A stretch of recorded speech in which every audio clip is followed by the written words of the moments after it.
So there was a few reasons why I used to get ghosted. I was so head over heels over girls. I was willing to do shit for them. I was the good morning every morning. I was the pay for everything. I was the, oh, you can do no wrong. I'll do everything to make you happy. Girls can appreciate that, but that's not the type of man a woman needs in her life to lead her. The main reason a lot of guys mess up with women is because they're Mr. Nice Guy. They think if I do this, this, and this for her, I'll get what I want out of her. When in reality, she just looks at you as a pushover. The women don't even understand this about us. They'll ask for this, but they don't need this in their life. They don't want this. They want a man that can put their foot down, that can check them when they're wrong, that knows what he wants, and that can lead them in a relationship. Once I fixed the Mr. Nice Guy, and once I fixed the moving too fast, I stopped getting ghosted. The thing I fixed about the moving too fast was why girls keep ghosting you. That was the next popular topic. So I'm gonna give a list of things of why girls ghost men. I'm gonna probably just do me.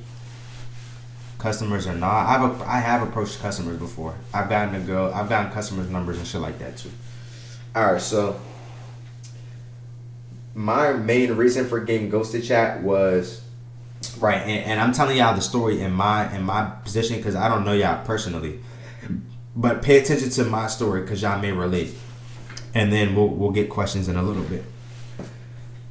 So there was a few reasons why I used to get ghosted. But I want to say the two main things were, one, I was Mr. Nice Guy, and two, I would move way too fast, right?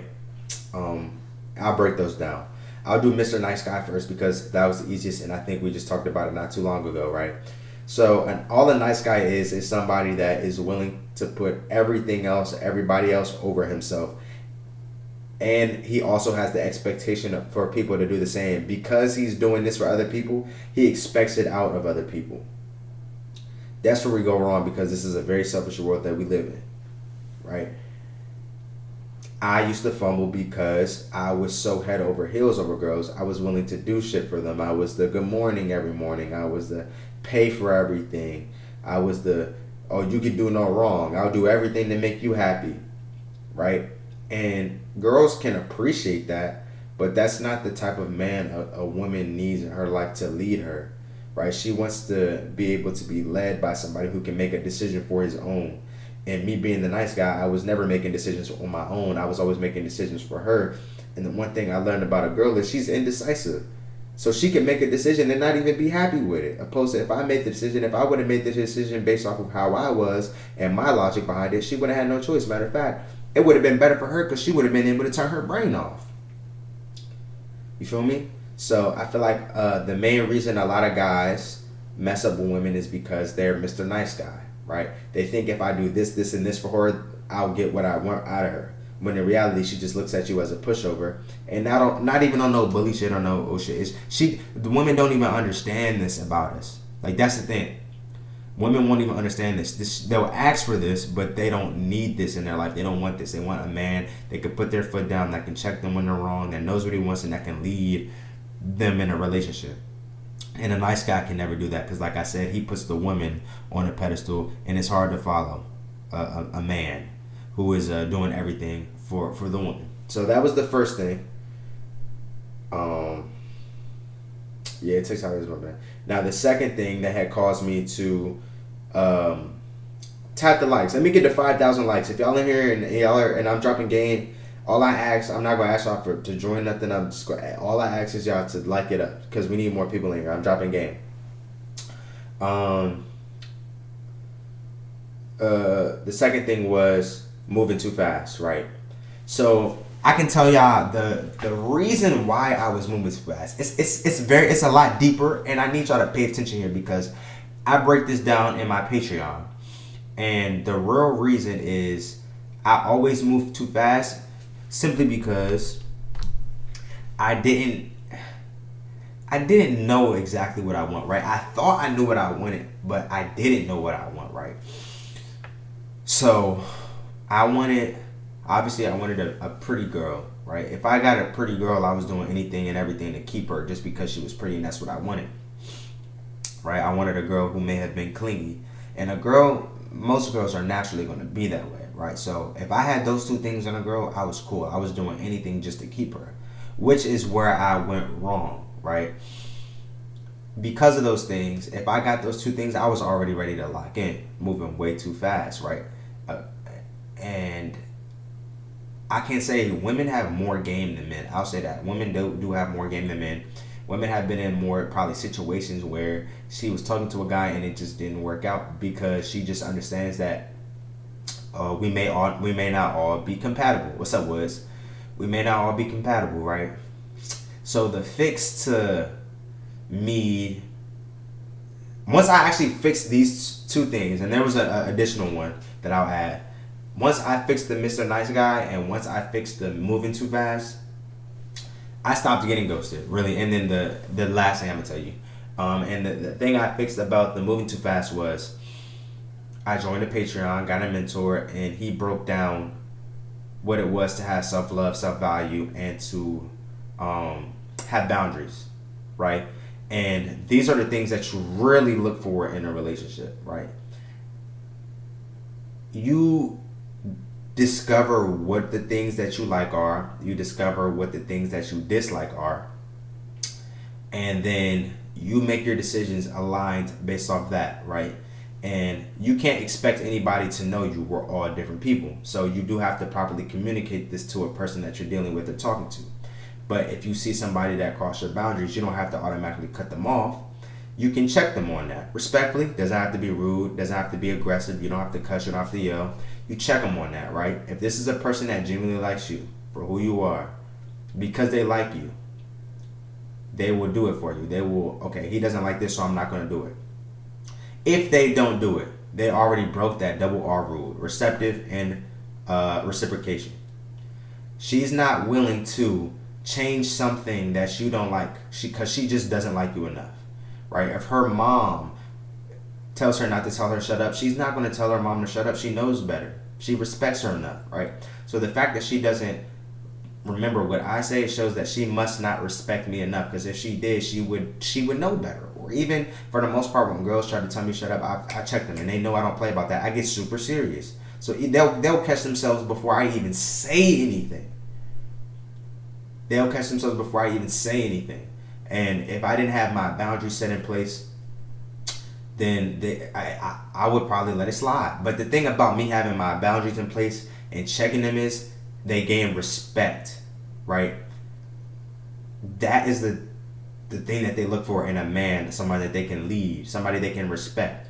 The girl I'm talking to now, she calls me strict. I don't think I'm strict. I just know how I want to be treated. If you're not going to treat me that way, I will leave. Same thing, and I would, and the thing is, I preach to her too. Like, if it should be vice versa. If I do some things that you don't like, and I continue to do it after you tell me, you need to leave my ass, because you need to put yourself first. Just how I need to put myself first. You feel me? But once you have this element of, okay, I know the things I like, I know the things I don't like. So when she does the things I like, I encourage it. I'll tell her if she does the things I like without me telling her, that's a sign that she likes me. If she stops the things I don't like, that's a sign that she dislikes me. I don't expect her to know this, so when she does these things the first time, I need to communicate, oh, I like this, oh, I don't like this. And if she decides to do the things that I don't like after I told her once and twice max, she doesn't like me enough. We cut it off. We stop it. But that's the opportunity for me to check her. That's me communicating. All right? So once I learned that aspect, that gave me my respect when dealing with women. That put me in a position of, oh, he can lead because he knows what he wants. He's strict. If something comes up, I can trust him because he just finds shit out. He just handles everything. I allow women to turn their brains off when they're with me.